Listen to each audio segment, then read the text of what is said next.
जय श्री राम दोस्तों। आज के इस ज्योतिष कार्यक्रम में इस राशि के सभी जातकों का श्री काल भैरव धाम में हार्दिक स्वागत करते हैं, हृदय से अभिनंदन करते हैं।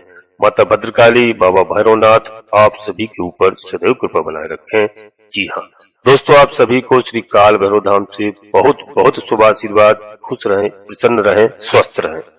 दोस्तों, पुराना वर्ष 2024 समाप्ति की ओर है। लगभग 15 दिन बाद 2025 जनवरी नए वर्ष में हम प्रवेश करने जा रहे हैं। तो दोस्तों, यह एक ऐसा ऐतिहासिक वर्ष के रूप में निकलकर हमारे सामने आने वाला है। इस राशि के सभी जातकों के लिए जीवन में क्या होगा और क्या नहीं होगा, इन बारीकियों को हम समझते हैं। तो दोस्तों, सबसे पहले हम बात करते हैं कि जो मैंने टाइटल में लिखा है सब कुछ पहले से तय है। तो दोस्तों, तय पहले से है, बशर्ते हम लोग कुछ उपाय करके, कुछ सावधानियां बरत के। ऐसा हो सकता है कि हमारी कोई बड़ी समस्या है वह हल्के से टल सकती है और कोई छोटी समस्या है वह समाप्त हो सकती है। इसलिए विधाता का लिखा हुआ कोई टाल नहीं सकता है। सब कुछ पहले से तय है, लेकिन हम अपने ज्योतिष शास्त्र के अनुसार आपको ऐसे ग्रह नक्षत्रों के बारे में बताएंगे जिनका उपाय करने से हमारा जीवन सफल हो सकता है। जी हाँ दोस्तों, आज हम आपको बताएंगे ज्योतिष शास्त्र के माध्यम से कि सबसे लंबे अवधि तक चलने वाले ग्रहों में देव गुरु बृहस्पति और शनि देव महाराज होते हैं। इन्हीं को हम आधार बिंदु मान करके आपसे चर्चा करेंगे कैसा होगा हमारा आने वाला सन 2025। इस राशि के सभी जातकों के लिए जो प्रारंभ होता है उस दिन ही शनि देव महाराज विद्यमान रहेंगे, ठीक त्रिकोण भाव पर। यह बकरी अवस्था से मार्गी अवस्था पर आ चुके हैं। तो वहीं पर इस समय देवगुरु बृहस्पति अष्टम भाव पर चलेंगे और ये अभी बकरी अवस्था पर चल रहे हैं, अर्थात इनका प्रभाव सप्तम भाव पर भी विद्यमान है। कोई वैवाहिक जीवन से जुड़े हुए कार्य इस समय पर हमारे सिद्ध हो सकते हैं। कोई ऐसा हमारा कार्य हो सकता है, मनवांछित कार्य, जो काफी दिनों से, काफी लंबे समय से हमारे मन में भटक रहा है या खटक रहा है, वह हमारा कार्य पूरा हो सकता है इस साल के प्रारंभ में ही। दोस्तों, हमने काफी लंबे समय तक इंतजार किया है। तो शनि देव महाराज अब जा रहे हैं इस साल के 29 मार्च को चले जाएंगे आपकी कामनाओं की सिद्धि कराकर। तो दोस्तों, अब ठीक 29 मार्च 2025 को इस ब्रह्मांड का सबसे बड़ा गोचर होता है। दोस्तों, शनिदेव महाराज इस समय अपना राशि परिवर्तन जब होगा और यह पहुंच जाएंगे मीन राशि पर, तो जो गुरु के स्वामित्व की राशि है, इस राशि के सभी जातकों के लिए ठीक छठे भाव पर शनिदेव महाराज विराजमान हो जाएंगे। आपके अपने योग कारक ग्रह चतुरेश और पंचमेश पहुंच जाएंगे छठे भाव पर।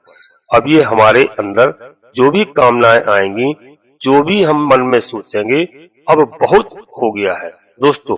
जितना हमको ज्ञान लेना था हमने ले लिया है अब तक। अब हमको मेहनत करना था वह भी मैंने कर ली है। अब हमारा समय आ गया है अपने जीवन को बदलने का और जीवन में बहुत कुछ प्राप्त करने का समय है, क्योंकि जहाँ पर शनिदेव महाराज विराजमान रहेंगे यह स्थान हमारे जीवन की प्राप्तियों का हो गया है। यह एक ऐसा समय होगा दोस्तों जहाँ पर हम बड़ी बड़ी जो भी हमारी इच्छाएं थी वह पूरी होंगी। बड़े लक्ष्य हमारे थे वह लक्ष्य इस समय पूरे होंगे और उस लक्ष्य तक पहुंचना हमारे शनिदेव महाराज का कर्तव्य होगा कि हमें वहां पहुंचाएंगे, आपको वहां तक पहुंचा देंगे।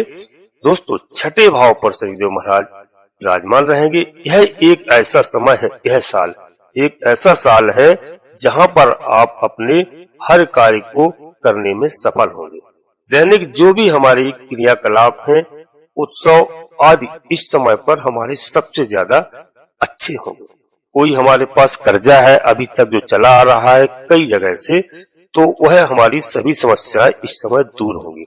यानी हमें कर्जे से निजात मिलेगा, उससे आप बाहर निकल आएंगे। एक ऐसा समय होगा आपके जीवन में कि आपको नई उम्मीदें जो है वह पूरी होंगी। शनिदेव महाराज विराजमान रहेंगे आपके मनोरथ भाव पर। दोस्तों, मनोरथ भाव के स्वामी माने जाते हैं। पंचम भाव के स्वामी छठे भाव पर रहेंगे। इसके कारण आपके मनोरथ यहाँ पर सिद्ध होंगे। दोस्तों। और जो शत्रु थे आप तक, शत्रुओं से जो आप परेशान थे, आप रोग से, बीमारियों से परेशान थे, उन सब से आपको इस समय छुटकारा मिलने वाला है। दोस्तों, जो भी हमारे कोर्ट कचहरी के मामले चल रहे थे, वाद विवाद के मामले चल रहे थे, आपस में कहीं विवाद चल रहा था, तो यहाँ पर शनिदेव महाराज आपका कर्म जो आपने किया है उसका पूरा फल देंगे, यानी हर समस्याओं को यहाँ समाधान करेंगे। ऐसा ग्रह नक्षत्रों के हिसाब से मैं आपको बता रहा हूँ ज्योतिष शास्त्र के अनुसार। दोस्तों, शनिदेव की एक दृष्टि पड़ रही है, वो कहाँ पर पड़ रही है समझना आप, अष्टम भाव पर। और इनकी तीसरी दृष्टि पड़ रही है शनिदेव महाराज की, कहाँ पर पड़ रही है, आपके छठे भाव पर। और छठे भाव का मतलब दोस्तों, शनिदेव इस हिसाब से सर्वाधिक महत्वपूर्ण आपको फल देने वाले हैं। शनि महाराज का छठे भाव पर, कारक भाव पर स्थिति होना, अब इनकी जो अष्टम भाव पर तीसरी दृष्टि आएगी, यह स्थान होता है परिवर्तन का। तो यहाँ पर आपका परिवर्तन होगा, जीवन में हर तरह से परिवर्तन होगा। आप जहाँ पर भी जिस कार्य को आप अच्छी स्थिति आपकी होगी, वहां पर शनिदेव महाराज विराजमान होकर के आपका परिवर्तन कराएंगे। यदि आप नौकरी में कहीं छोटी नौकरी में है और बड़ी नौकरी कहीं प्राप्त करना चाहते हैं, तो नौकरी में भी आपकी परिवर्तन हो सकता है। दोस्तों, आपके गुप्त कार्य जो भी है वह इस समय पूरे होने वाले हैं, क्योंकि जो कार्य अब तक रुके हुए थे, आप किसी को बताना भी नहीं चाह रहे थे, वह कार्य आपके पूरे होंगे। यानी आप प्रयास करेंगे। शनिदेव महाराज की दृष्टि अष्टम भाव पर है, अर्थात जीवन में कोई बड़े बदलाव, बड़े परिवर्तन इस समय आपको देखने को मिल सकते हैं। हालांकि दोस्तों, यह प्रभाव मार्च 2025 तक नहीं, बल्कि फरवरी 2028 तक इन सब क्रियाकलापों को हम अपने जीवन पर देखने को मिलेंगे और हमारे सभी कार्य होंगे। इनके पास जो दृष्टि है वह सीधे पड़ रही है 12वें घर पर। अब विदेश से जुड़ा हुआ कोई काम है, विदेश में आपका कोई धंधा, बिजनेस, नौकरी कोई चल रही है, या आप विदेश जाने की तैयारी कर रहे हैं, इस समय पर सभी कार्य आपके सिद्ध होंगे। मैंने आपको बताया कि यदि आप नौकरी कोई परिवर्तन करना चाहते हैं, वह भी होगी। छठा भाव दोस्तों मेरा नौकरी का भाव माना जाता है। परिवर्तन अर्थात जॉब में भी परिवर्तन के लिए यह एक शुभ संदेश शनिदेव के माध्यम से आपको मिलने जा रहा है। कोई खर्चे से आप थोड़ा परेशान रह सकते हैं, खर्च बहुत अधिक हो गए हैं, तो सातवां भाव यानी सातवें घर की जब दृष्टि 12वें घर पर है, तो उन खर्चों पर मुझे विराम देखने को मिलेगा। और बल्कि कोई बड़े इन्वेस्टमेंट का प्लान आप बना रहे हैं, वह आप कर सकते हैं, वहां तक पहुंच सकते हैं। तो दोस्तों, यह साफ साफ बात है, यदि आपके खर्चे बढ़ेंगे, खर्चे करेंगे, तो आपको आय भी होगी कहीं ना कहीं से। जब तक आय नहीं होगी तो आपके खर्चे कैसे होंगे? तो एक आपको लंबी आय हो सकती है कहीं से भी दोस्तों। कोई रुका हुआ धन मिल सकता है, कहीं माता पिता का कोई वाद विवाद चल रहा था, कोई मुकदमा न्यायालय में चल रहा था, वहां से आपको विजय प्राप्त होगी, तो आपको धन भी कहीं ना कहीं से प्राप्त होगा, ऐसा योग बन रहा है। यदि आप धन संग्रह कर पा रहे हैं, तो निश्चय मानिए कोई बड़ा इन्वेस्टमेंट आपका होगा। इस बात को आप समझना। हमारे पास खर्चे यहाँ पर लिखे हैं, तो हमारे पास इसका मतलब कहीं ना कहीं से आमदनी अवश्य होगी। हमारे पॉकेट में जब पैसा आ रहा है, तभी तो हम खर्च करेंगे, इसका साफ मतलब है। तो दोस्तों, हम कोई बड़ा कार्य करेंगे तो अवश्य हमें कहीं ना कहीं से आय होगी। तो यहाँ पर दोस्तों समझने की जरूरत है कि अब शनिदेव महाराज की जो 10वीं दृष्टि है, वह कहाँ पर पड़ रही है? तीसरे घर पर। आपका पराक्रम, आपका साहस बहुत ही अच्छा होने वाला है। आप सोशल मीडिया से जुड़े कोई काम कर सकते हैं, ऐसा समय है। मार्केटिंग में यदि आप सेल्स आज कोई भी कार्य कर रहे हैं, लंबा बिजनेस कर रहे हैं, तो वहां आपको लाभ होगा और सफलता मिलती हुई नजर आ रही है। यह सब काम आपको न्याय के देवता शनिदेव महाराज कराने वाले हैं। और दोस्तों, अब हम आगे बात करते हैं। इससे पहले आपसे एक छोटा सा अनुरोध करते हैं कि श्री काल भैरव धाम चैनल में यदि आप पहली बार आए हैं, तो दोस्तों चैनल को सब्सक्राइब अवश्य कर लें और एक छोटा सा प्यारा सा लाइक करें, जिससे हमारा मनोबल बढ़ता है। दोस्तों, यह पूर्णतः निःशुल्क है। कमेंट्स बॉक्स में आप पूरी भक्ति भाव के साथ अपनी कुल देवी का नाम, अपने इष्ट देवता का नाम, अपने कुल देवता का नाम, इसके बाद माता भद्रकाली कृपा करो, बाबा भैरवनाथ कृपा करो, शनि देव महाराज कृपा करो, हनुमान जी महाराज कृपा करो, देव गुरु बृहस्पति महाराज कृपा करो, जो भी देव आपको प्रिय लगे उनको मन में स्मरण करते हुए एक बार नहीं कम से कम 3 बार अवश्य लिखें। मैं पूर्ण विश्वास के साथ कहता हूँ कि आपकी कुलदेवी बाबा भैरवनाथ आपके सभी मनोरथ पूर्ण करें। दोस्तों, आज की वीडियो पूर्णतः चंद्र राशि पर आधारित है। यदि आपको अपनी चंद्र राशि लग्न राशि मालूम नहीं है, फिर आप प्रचलित नाम के आधार पर वीडियो को देख करके लाभ प्राप्त करें दोस्तों, और अपनी जन्म कुंडली का विश्लेषण किसी योग ज्योतिषी से अवश्य समय समय पर कराते रहें, जिससे बड़ा निर्णय लेने में आपको कोई परेशानी का सामना न करना। दोस्तों, देवगुरु बृहस्पति को ठीक मैं बता रहा हूँ 15 मई 2025 को एक ब्रह्मांड का दूसरा सबसे बड़ा परिवर्तन होता है। इसी 2025 में अब वह होगा। देवगुरु बृहस्पति का एक तो अष्टम भाव पर भी विराजमान है कि रुकावट का, परेशानी का, हम बहुत स्वतंत्रता से जीवन जीना चाहते हैं, अपने कार्य को दुनिया तक पहुंचाना चाहते हैं, लेकिन नहीं पहुंचा पा रहे हैं। तो अब देव गुरु बृहस्पति मई के महीने में जब इनका परिवर्तन होगा 15 तारीख को, तो भाग्य भाव पर चले जाएंगे, यानी रुके हुए कार्य जो थे दोस्तों वह पूरे होंगे। यानी भाग्य उन्नत के दृष्टिकोण से एक सर्वाधिक महत्वपूर्ण समय आपके जीवन का रहेगा। मेरा भाग्य, जहाँ मेरी किस्मत मेरा सपोर्ट नहीं कर रही थी, अब वहाँ पर हमारी किस्मत सपोर्ट करेगी। यहाँ पर पिताजी से जुड़े हुए कोई भी कार्य है वह सिद्ध होंगे, और कोई ऊंचे अधिकारियों से, बड़े अधिकारियों से हमें सपोर्ट मिलता हुआ नजर आ रहा है। और यदि हमारे कोई भाई बहन विद्यार्थी हैं और आप शिक्षा प्राप्त कर रहे हैं, तो मुझे शिक्षा में सफलता मिलने की पूरी उम्मीद है। जी हाँ, कोई कंपटीशन की तैयारी कर रहे हैं, या कोई हमने एग्जाम दिया है, या हमारा कोई रिजल्ट रुका हुआ है, तो उसमें हमें 100% गुरु की कृपा प्राप्त होगी और हम कंपटीशन में सबसे आगे निकल करके फाइट करेंगे। ऐसी स्थिति सामने नजर आ रही है। यहाँ पर देवगुरु बृहस्पति का प्रमाण हो गया है। अब शास्त्रों में ऐसी मान्यता है कि देवगुरु बृहस्पति की 5वीं और 9वीं दृष्टि सबसे महत्वपूर्ण होती है। इसकी दृष्टियां को 5वीं दृष्टि से यह दृष्टि दे रहे हैं आपके अपने ही राशि में, अपने ही लग्न को दे रहे हैं। इसका मतलब स्वास्थ्य से जुड़े हुए यदि कोई समस्याएं थी, माता पिता की हमारी परेशानियां थी, हम लंबे समय से उन परेशानियों से जूझ रहे थे, अब हमें उनसे मुक्ति मिलती हुई नजर आ रही है। स्वास्थ्य इस समय पर बहुत अच्छा रहेगा। गुरु की गंगा जल की समान दृष्टि आ गई है। समाज में अच्छा नाम प्रतिष्ठा हमारी बढ़ेगी। लोग हमको जानते हैं, हमको पहचानते हैं।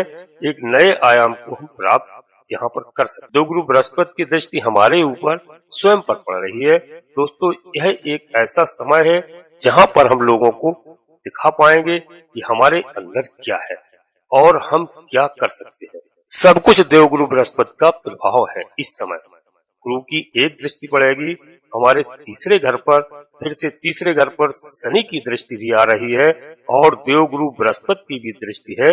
इस समय इस हिसाब से देखा जाए तो दोस्तों बहुत चेंजिंग हमारे जीवन में आए, हमारी हर समस्याओं का समाधान होता हुआ नजर आ रहा है। यह एक ऐसा समय है जहाँ पर हम कोई भी एग्रीमेंट करते हैं। एक ऐसा समय है जो अपने भाई बहनों के लिए हम बहुत बेहतर कर सकते हैं। एक ऐसा समय हमारा रहेगा 2025, जहां पर हमको हमारे परिश्रम का पूरा फल शनिदेव महाराज की कृपा से और देवगुरु बृहस्पति की कृपा से मिलता हुआ नजर आ रहा है। यहीं पर दोस्तों देवगुरु बृहस्पति की एक अंतरिम दृष्टि, इसको समझना बहुत आवश्यक है। अंतरिम दृष्टि कहाँ पर पड़ रही है? वह 7, 8, 9 पंचम भाव पर आएगी। पंचम भाव को वो स्थान हो गया है जो आपके कार्यों को सिद्ध का स्थान माना जाता है। आपके कार्य सबसे ज्यादा यहाँ पर सिद्ध हो सकते हैं। आप जो भी डिसीजन लेंगे वह आपको शुभ परिणाम देगा। जी हाँ, यहाँ पर दोस्तों एक बात और समझना है कि यदि हम कोई भी बड़े अधिकारी से संपर्क करेंगे, उनसे पूछ करके अपने कार्य को आगे बढ़ाएंगे, तो यहाँ पर देवगुरु बृहस्पति की दृष्टि है, अर्थात गंगा जल की जो पवित्रता है, गंगा जल का जो प्रभाव माना जाता है, वह मेरे भाग्य भाव पर आ गया है। भाग्य के दृष्टिकोण से यह आपका सपोर्ट हो गया है पंचम भाव। अब यहाँ पर संतान से जुड़े हुए कोई कार्य हमारे ऐसे बन सकते हैं, विशेष तौर पर 15 मई से बच्चों का विवाह करना, बच्चों को कहीं जॉब मिलना, बच्चों के कैरियर के बारे में है, बच्चों की शिक्षा की हमें जो चिंता सता रही थी, तो यहाँ पर हमारे देवगुरु बृहस्पति की जो दृष्टि है, यहाँ पर सर्वाधिक प्रभावी और महत्वपूर्ण हो जाएगी। यह स्थान आपके शेयर मार्केट का है।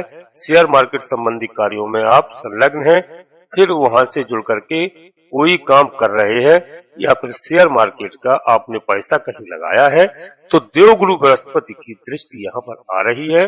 यहाँ से मुझे क्या मिलने जा रहा है पूरे 2025 को। दोस्तों समझा जाए तो बहुत बेहतर हमारी स्थिति बनती हुई नजर आ रही है, जहाँ पर विशेष कृपा हमारे भाग्य को मिलेगी, क्योंकि गुरु हमारे भाग्य भाव पर पूरी तरह से सपोर्ट कर रहे हैं। ऊपर से शनिदेव महाराज हमारे छठे भाव पर रहेंगे। छठे भाव के कारक होते हैं शनिदेव महाराज, हमारे योग कारक है। इस राशि के सभी जातकों के लिए परिश्रम का मुझे प्रतिफल मिलना अवश्य है, क्योंकि शनिदेव महाराज न्याय के देवता है और शनिदेव महाराज का यहाँ पर दायित्व बनता है कि उन दायित्वों का यह निर्वहन अवश्य करेंगे। मुझे पूरा उम्मीद है कि हमारे जीवन का यह सबसे अच्छा और बेहतर समय रहेगा। दोस्तों हमने आपको जो बताया, शायद हम आपसे उम्मीद करेंगे दोस्तों कि हमारी बात आप समझ रहे होंगे और वीडियो में अंत तक रहेंगे। अब अंत तक रहने पर दोस्तों मैं आपसे एक बार अवश्य कहूंगा कि वीडियो हमारी अच्छी लगे, आपको लाभ प्राप्त हो, अपने सगे संबंधियों मित्रों को अवश्य शेयर करना, जिससे सभी को लाभ हो और सभी को ग्रहों के बारे में जानकारी हो। तो दोस्तों अपनी वाणी को हम यहीं पर विराम देते हैं और आपसे पुनः एक बार फिर अनुरोध करते हैं कि श्री काल भैरव धाम चैनल में पहली बार आए हैं तो चैनल को सब्सक्राइब अवश्य कर लें और एक छोटा सा प्यारा सा लाइक करें, जिससे हमारा मनोबल बढ़ता है। कमेंट्स बॉक्स में पूरी भक्ति भाव के साथ अपनी कुल देवी का नाम, अपने कुल देवता का नाम, अपने इष्ट देवता का नाम, इसके बाद माता भद्रकाली कृपा करो, बाबा भैरवनाथ कृपा करो, शनिदेव महाराज कृपा करो, देवगुरु बृहस्पति महाराज कृपा करो, हनुमान जी महाराज कृपा करो।